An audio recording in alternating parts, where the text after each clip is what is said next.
Now, here's the other thing.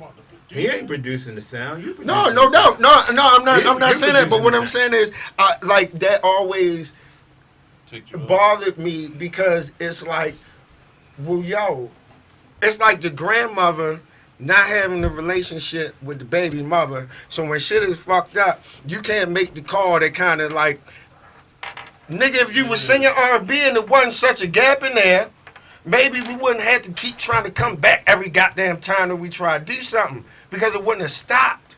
Yeah. Because he went and did pop and R&B fucking went away. Right. Mm-hmm. And that's the other thing I came up with, right? Mm-hmm. And I ain't gonna lie, like, there's no shot to nobody else, right? Because I fuck with R&B. But, like, when Dru Hill wasn't Dru Hill, it's like R&B died out that bitch. Like, I ain't gonna lie, like, and there's no shot to nobody. It's a shot. It became something else. It became something else. It became like, oh, you got the R&B person, and then I'm waiting for the R&B. Like, this bitch pop. Like, you know what I mean? Like, this nigga pop. No, like, man. Well, see, it's like. But it's no more R&B. In order to sing that shit, we sing number one. Cisco got a new project out. You gotta have some bass in your voice. He got a new project out. You can't croon with trouble and mids and shit. Man. Right. That shit. You know what I'm saying? Your shit gonna crack. And a lot of them use auto-tune to try to sound good. So. Yeah, and alluding to what Flesh was talking about, like, you know, when you guys first come out and fan base used to seeing a certain thing, it's like, okay, you got these 4 guys we fell in love with. Okay, Woody's gone. Okay, comes back. Here comes Scola. We could deal with Scola because the original 4 there. We could deal with it.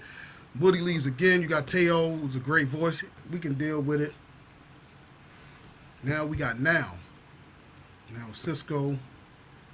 Now Nokio's not around right now. We got 2 other members. For me, as a fan, I'm like, musically, I'm like, okay, but I'm like, I don't know if I can go to that show. It's a fire there. That's all I know. You get what I'm saying? Like, I don't know as a fan if I want to go see Cisco and them. I want to go see you got Cisco, Wood, if he's around, Nokio, and Jazz. Teo, Scola. I don't know if I want to go see Cisco and them. Like, that's just me as a fan. You know what I mean? I don't know if I want to see it, and it's a lot of. I told you, like, for me, I brought them niggas in the group because the niggas is workhorses. Like, we took them on that first tour, so it's like I'm not denying that. No, that's what I'm saying. Yeah. So my thing was, yo, I would like somebody being around this motherfucker that can help me this time. Mm-hmm. Yeah. I need some niggas that can write and produce for real that already got hit motherfucking records that one like the record y'all was playing at the end of the joint sounded good to me. I'm like, yeah, I like it. Like, but visually, I'm like, I don't know. It's like it's hard because and once again, it just goes back to a lot of shit. You gotta be blind. Because listen, because the original group, the way they perform is incredible. Like, you know what I mean? It's the way I wanted it to be.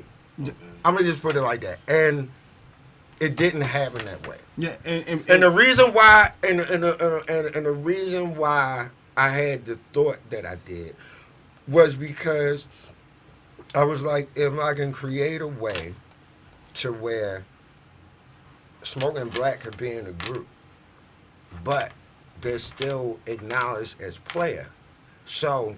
You're not looking for him to sound like Dru Hill. Right. You're not looking for him to have a Dru Hill sound. You're just looking for I him get that to concept. be their singers. But that Dru Hill everybody was worried about I'm like, you know what? Last time I checked, I'm the one that spent time in the record company. But yeah, but and I understand everything from your standpoint, but I was saying, like, with the fans. But my thing is this though. If you would come to a show, let me just I'm gonna create a hypothetical situation for you. If you would come to a show, even before a show, if you saw Dru Hill times player, you would be like, yo, they both some singing motherfuckers, y'all. Hold up, I might need to see what the fuck is going on. Mm-hmm. The minute you see Dru Hill, though, it fucks you up. You got too much shit in your head. Yeah. That Let me tell you. makes you look for Dru Hill. So every piece you get you that you don't see it, knock you back one more space. But You come in with strategic planning. Yes. Which also is strategic branding. Yeah. So strategic marketing. So you're trying to give the people who've been loyal to you. You're not trying to hit them with the 42 fake out. You're trying to let them know that been there before. It's going to be there, but it's going to be. For me, it was like we was doing a side project. Yeah, but listen, what I'm saying is from the hard thing. Hold on for a second, Conway, because like the part about it was that it was how I like fans. We fall in love with music. You gotta understand. Y'all reach. But what I'm saying is, still talking about Dru Hill. What I'm saying is, if you thought Player was coming to sing Cheers to You, and you thought that we were coming to sing Tell Me, and you knew that you was going to get two people from both groups, which is equally down the middle, you would not be up that motherfucker looking for us to be Dru Hill. You was looking for something different. Exactly. So what I'm saying is, because we branded the shit Dru Hill, everybody's going there looking for Dru Hill. But I understand. That's what I'm saying. I get what you're saying because I was telling you I was trying to explain to you what that did to me as a fan. When y'all set the bar so high with y'all music, y'all touch so much people that once you make that stamp like that, and then you go out there with Dru Hill and members missing, the people fell in love with you. Yeah, but I give you something better from the nigga that did it. Our harmony was better with Teo in the group. Musically, I agree. But he's But what I'm saying is, no real shit. That's real. What I'm saying is, and I'm gonna just be as blunt as I can. I don't make shit for you. I know. I understand that. So what I'm saying is, you gonna come or you not gonna come. And last time I checked like a motherfucker, I ain't damn. My shit still going deep.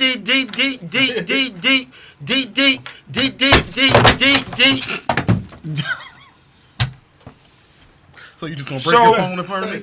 What I'm saying is, just like I told motherfuckers when I told them I was going home, don't not go to the show because of some dumb shit like I ain't there for real. Because now I'll give you a better one. Because if you really paid attention, what the fuck you worrying about me being there for anyway? Because half the time I ain't up that bitch singing. The other half the time I ain't even on stage. So what you missing for real? I mean, if you want to be technical about it, the whole first half of my career, I ain't even motherfucking. I'll be on that bitch with my phone on the side of the stage, talking to a girl like, yeah, shorty, whatever. Yeah. Or I'll be laughing at somebody in the crowd. I'll be like, yo, I'm gonna go pee real quick while these niggas is whatever. Or I'll be like, yo, they got a bar out in the front of this bitch, yo. Can you walk me around to the front and shit so I can get a drink? And then I still do that shit now.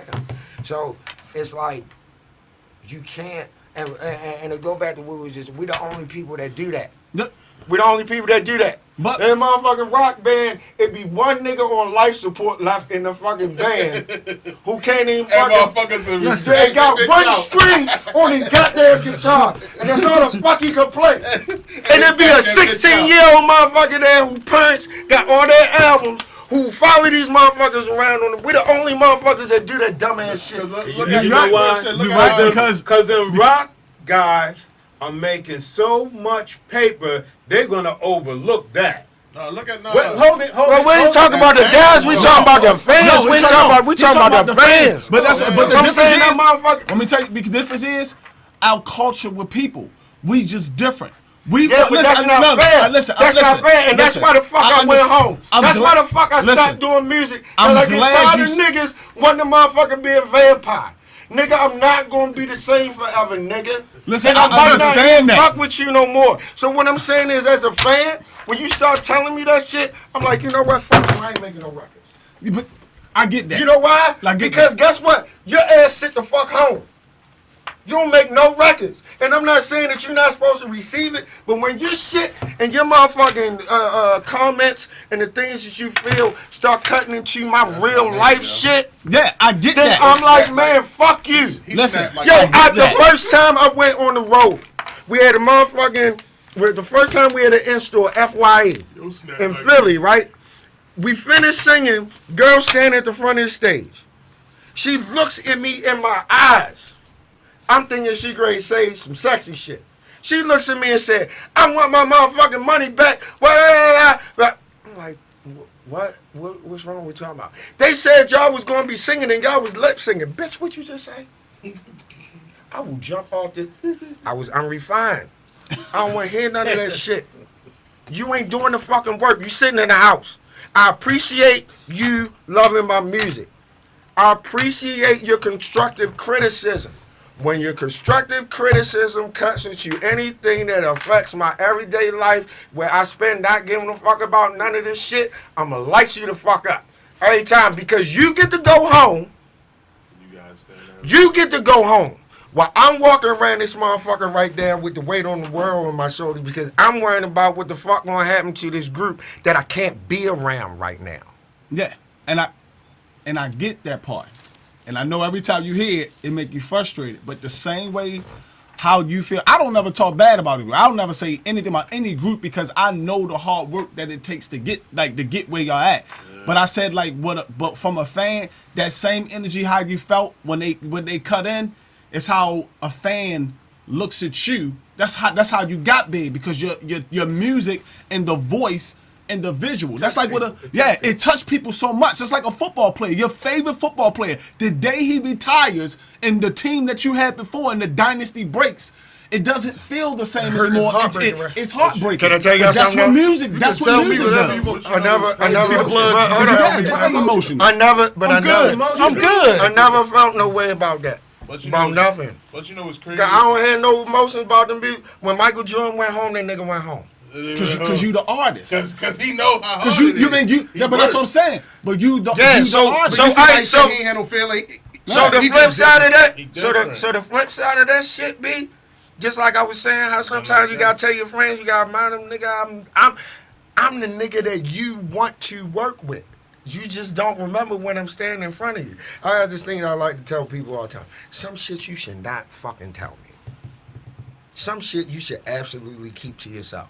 Because if I go in, you're not going to win the argument, because every fucking thing you're going to tell me is simply going to be based off of something that if it never happened, your life would be no different. And see, for me, right, what I did, because I fucks with music, and a lot of my groups added and changed motherfuckers, I stopped looking for the old shit. So when, like, they added Stola, I started, like, listening to it for what the fuck it was. Like, it was a new group. Mm-hmm. Well, I like this new group. What I'm saying, it was. And that single was the shit. But that's what the fucked thing about it is, the moniker, the Dru Hill, the dragon, a lot of motherfuckers can't take their minds away from seeing that. But yeah, because you know what it made me feel like just now. I ain't one of motherfucking dragon like. But you know what it made me. You know what you made me feel like right now to help me understand that, how I felt, is how a woman feels when she first find out her man cheats on her, and then she stays with him. Here you go. It's the same. What I'm saying. Listen. What I'm saying is it's the same thing. You can't move on because of the change. Yeah, but see what I'm saying? No. Wait a minute. That's. But you know what that is also. That's about the emotions that you get from the music. Exactly. And you're connecting all of that. But nigga, at the end of the day, I'm just explaining. That's why. At the end of the day, nigga, I'm the Miles Davis of R&B. Get the fuck out of my face. Leave me fucking alone. Listen to the music and something like that. I'm just saying, because at the end of the day, yo, for all of this shit that we got catch from people as fans, motherfucker ain't coming nowhere and asking me did I have when the last time I had home cooked meal for real. And not only some motherfucker come over my house, but like for real, like you need a real meal. My people live right across the street, right, and shit, and they said they willing to make you some food.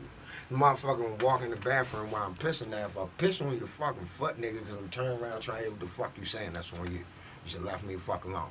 I with my kids and I'm trying to eat and I ain't seen them for 3 months, and you want to hassle me for a fucking autograph and I'm not performing today. I'm a fucking human being. And I've never believed that any motherfucking buyer spend any amount of money on me come above my family or my life as a human being. There's no thing on the motherfucking ticket that say touching me don't come with the price of admission. Right. Talking to me don't come with the price of admission. being in my face, tell me about the relationship you had for the last motherfucking however long with me that sound creepy as shit. Right. Don't come along with the fucking nothing that we do. Now, what does come along with it is when I decide to show up, I'm going to show up and show the fuck I'm not going to halfway do the shit, and I owe you that. But other than that, yo, there is a complete breakdown of understanding that I am not shipped up. But I am not AI. I gotta go to fucking sleep. I gotta eat. I gotta motherfucking deal with shit in my life. I gotta pay the same motherfucking bills. They gotta pay. Calling my phone all day long and everything else. So it's like you can't put on a motherfucker that I'm supposed to motherfucking if I'm supposed to make myself happy, and that's the one thing we all supposed to do in life, is find a way to make ourselves happy. If you fucking worry about me, it's in DSM-4, it's called codependence. If we want to fucking deal with life in real life, it's called codependence. Because what if I want to grow? So what the fuck you gonna tell me I can't grow because I gotta worry about your money? Fuck that shit sound like. This ain't dope. No, but the reality of what you said. Hold it. No. He crazy. No. This motherfucker got the same mind. Wait a minute. No, here's the thing. There's another side. We ain't selling dope. There's another side to the contradiction. Hold it. And here's the other side to the contradiction. He hoped and prayed for fame. Mm-hmm. And that's the other side of that coin. Mm-hmm. Being famous. If you ain't famous, I said, God, give me the fortune. You keep the fame. Thank you. My ass be in the house. Yeah. But he wanted the y'all fame. See how real first. the show is? People just go He wanted the fame first. It's like you got it. And when you get the fame, and this is why I always thought it wasn't a big problem for Woody to leave. Mm-hmm. Woody's like, and that's my guy. Woody's like, Keith, I can't go to the mall with you. If I go to the mall with you, nobody's checking for me. I could put on some big shades, and I could go shopping like I used to shop. Mm-hmm. And the guys, they all used to like going to the Beverly Mall in Beverly Hills is because you see everybody in there. So it wasn't no big deal. Mm-hmm. It wasn't no. And when they came to New York, if they stayed in Manhattan, it wasn't going to be a big deal. People weren't going. They might be a whisper campaign, but nobody was going to like just stop them and go crazy. But it was. Listen, man. I understood what it was like being with the Beatles. Mm-hmm. When that first, they had 4 records in like the top 10 at the same time, and it was like that all over the world. Mm-hmm. I'm talking about Pandemonium, when they start performing, girls falling out. I remember when they were performing in Baltimore, a dear friend of mine, I had him bring his daughter because she really liked Dru Hill. Her name is Jazz, and Jazz was like 14. And I told her to come over to Lord Baltimore Hotel.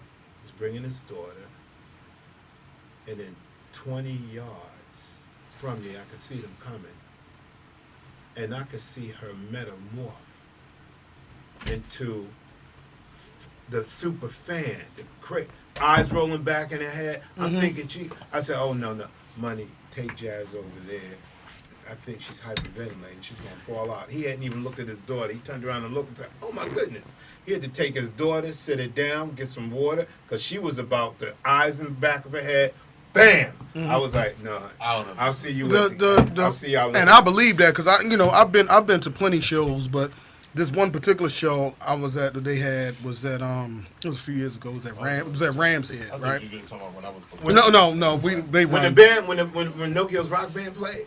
I don't remember if they played or not. Yeah, I just remember the crowd reaction, fire. like because I like venues like Ram's Head because it's like it's small, it's more intimate. Mm-hmm. You know what I mean? And it was women falling out, like you know what I mean. I had me a little promiscuous even, you know what I mean, because I knew the songs, like. But that's when I was a little hoe, but I can see what you're saying. No, see, you trying to get me.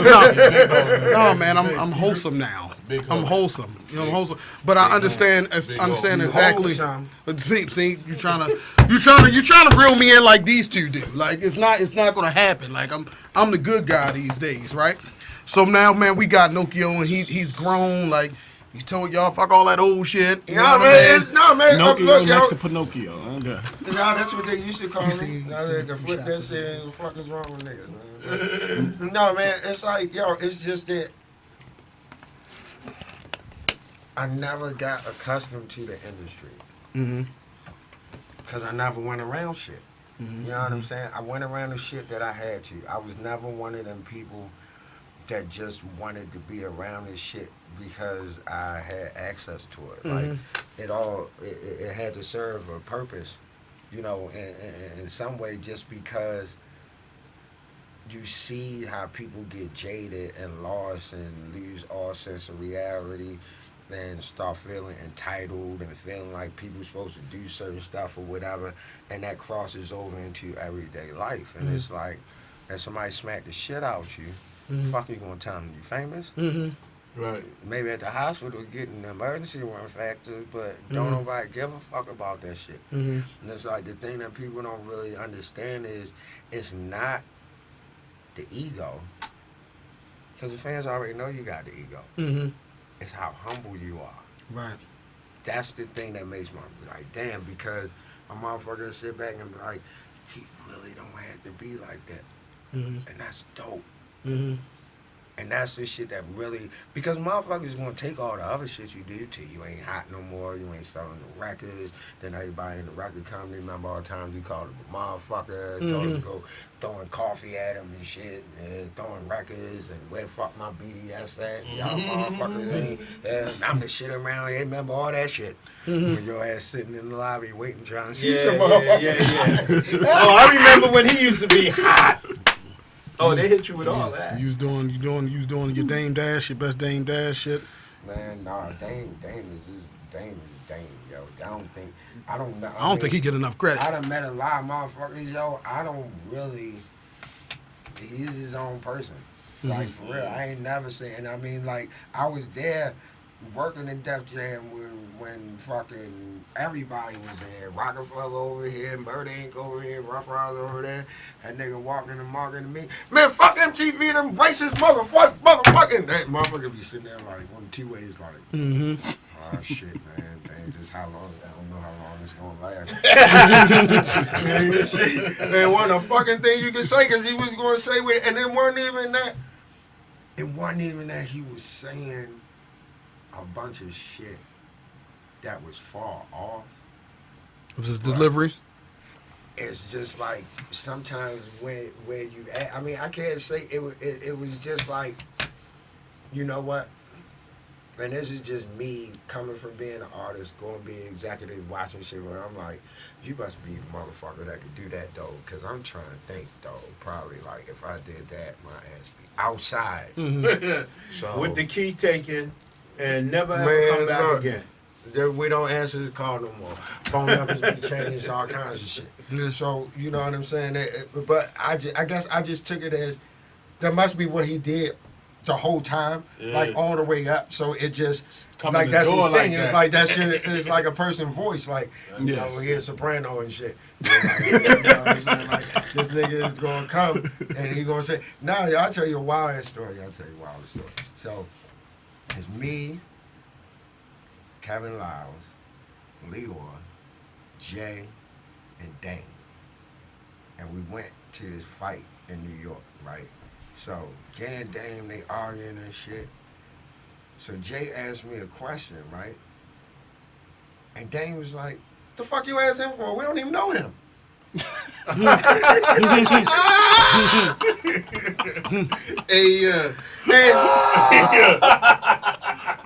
You know, it's moments like that. That's crazy. Where you deal with the reality of the situation, right? And it's like, now I gave Jay the first press copy I had of Enter the Dru. They was shooting the commercial down at Flat Farm where they had the Bentley in. Okay. I went, the motherfucker said he was down there. I went there. I'm talking about this shit had a blue label on it. And I was like, yo, I just had to give you this shit. And this nigga was like, yo, I must be special. This nigga gave me the only copy of Dru Hill and shit. But, you know, I realized in that moment that, like, sometimes you gotta deal with the reality of the situation. And the reality of the situation was that they didn't know me. Mm-hmm. Now, I didn't interject myself into the conversation, so I ain't really had no reason to get, you know, uppity about the shit. So I just laughed. Mm-hmm. Because I realized, like, that, like, shit was true. Yeah, it wasn't personal against you. Not only was it true, but I'd have said the same shit. Yeah. Like, I'd have turned around like, what is this nigga? You asking him? Don't even know this nigga. Yeah, you gonna get a better answer from that shit. But that was real. It was real as shit. Real It was just like, yeah. Yeah. Can't get no realer than that. But check this out. Hold up, though, yo. Before we go, yo. That Now I'ma come motherfucking back, shit yo. you did with Rule and shit, yo. You had the hottest verse on that Oh, bitch, yo. nah, man. I'm going to tell you, yo, I'm going to tell you, yo, shout out to Gotti, man, because Irv was the one in Def Jam that, like, was going to people like, yo, y'all need to let him rap for real. Mm-hmm. Because, of course, I'm R&B motherfucker to them, except for the people that know, and then they laughing like, yo, you be acting your ass off. I'm like, yeah, you know how it is. Mm-hmm. Couldn't figure out how to be Quincy Jones at 14. I had to pick something. Mm-hmm. You know what I'm saying? But, you know, man, That verse was hot, though. that, like, that, it was, we went in the studio and just, like, it was, like, Irv and Pharrell was, like, the first two people to really take me in the studio as a rapper that were, like, big time. And, like, yo, we want you to come rap. Not like, oh, you can rap, but we want you to sing this verse. It was like, no, nigga, you're coming to the studio. Like, yo, I had a song with Philly's Most Wanted on the Any Given Sunday soundtrack. Mm-hmm. I remember that shit, too. And Kevin Lyles would not sign off on that shit because he did not want me to rap. Well, a lot of labels suppress suppress creativity. Like Pharrell just started producing it. Just the nigga hot as shit. They gave him the whole soundtrack. These niggas is calling me, you know, because I was cool with the Philly's Most Wanted niggas. So when they said it to him, he was like, yeah, everybody vibing and I'm playing the record. Irv like, yo, and I'm like, no, sir. Yeah. That's crazy. But labels definitely suppress creativity. But yo, all man. right, quick story before we go. I had Kanye in my office. Kanye came back his whole album. I told that nigga they're not gonna sign you, nigga, because you're a producer, and that's how they look at shit. The rest is history. Well, the one little flaw. Wait a minute. You know this nigga. They knew that nigga. But it was because of Dame. Yeah, no. Then he got shine. Dame was his champion. No doubt. Yeah. No doubt. Yeah. No doubt. But it's something I gotta tell you off the camera that I'll tell you. I can't tell you right now. But check this out, man. Look, this has been like the realest conversation that we had on Imperfect Sense. I knew Nokio was gonna come with the business. I knew he was gonna let it all hang. He brought OG Keith with him. You know what I mean? We definitely thank him too. You know, he got a lot of stories, a lot of knowledge. Yeah. We thank y'all, man. No doubt, man. We I thank had y'all. fun, man. It was cool, man. I ain't even had to say no wild shit for real. Yeah. We just wanted the raw, real conversation. You know what I mean? Because you see things on TV, you know it's condensed. You know it's another side to the story. Well, man, you know it's more to it. You know what? My father always told me, never tell a lie to be verified. Right. And that's really what it comes down to. Like, we be out this bitch that everybody doing this. Everybody You better trademark that. You better trademark that. Never tell a lie that can be verified. You know what I'm saying? You gotta chill the fuck out. You know what I'm saying? Like, give motherfucker what they ask. That's it. Unless you around some kids and some shit, like, give motherfucker what they ask. They don't need no extra, don't need no background on it. They don't need no ad. That's fact. That's facts. But check it out, man. This look. This has been Imperfect Sense right here on UnifiedRadio.tv. OG Keith, 1/4 of 14 Karat Harmony, Nokio. We forgot about the storm. We forgot about the storm. The storm happened real fast. But then when we went up to determine, right, and we ain't had no name that we could all agree on. So motherfucker came in and said we should be called the Together Brothers. That's corny. That's corny. They went in the room and found out. That's corny. What's it together? They went in the room and came up with Dru Hill. Yeah. No, we ain't going in the room calling no TC. No. Hot called me up on the phone. We ain't had no name. I sent him my mama's house in my room. What's the name of that park that y'all go to? It's called Dru Hill Park, but don't nobody call it that shit. We call it Dru Hill Park. Ding. Mm-hmm. Wasn't nobody there. Hey. Nobody. That's legendary. Nah. That's legendary. Legendary. That's legendary in itself. But look, man, check this out. We appreciate y'all, man. Imperfect Sense right here on UnifiedRadio.tv. Make sure you follow Flesh on Instagram. Go and let them know where it's at. Yeah. All social media is PHLESH410. Conway, let them know where it's at. You already know, man. 83 Conway. You know what I'm saying? Nokio, let him know where it's at. Please don't jump in his inbox, ask him dumb shit. You see how he gonna be. He gonna tell you what it is, but it's Nokiotic is coming on Instagram, and I think it's my government name on Facebook, Tamir Ruffin. yeah, you know, Facebook changes. And look, you can follow me on the gram at Eric410. That's ERICK410. Eric Dawson on Facebook, Mr. Dawson on Twitter, all that good stuff, man. It's been another edition of Imperfect Sense right here on UnifiedRadio.tv. See y'all next time. And Henry Lucky, he came talk to me because I was going to smack Shout.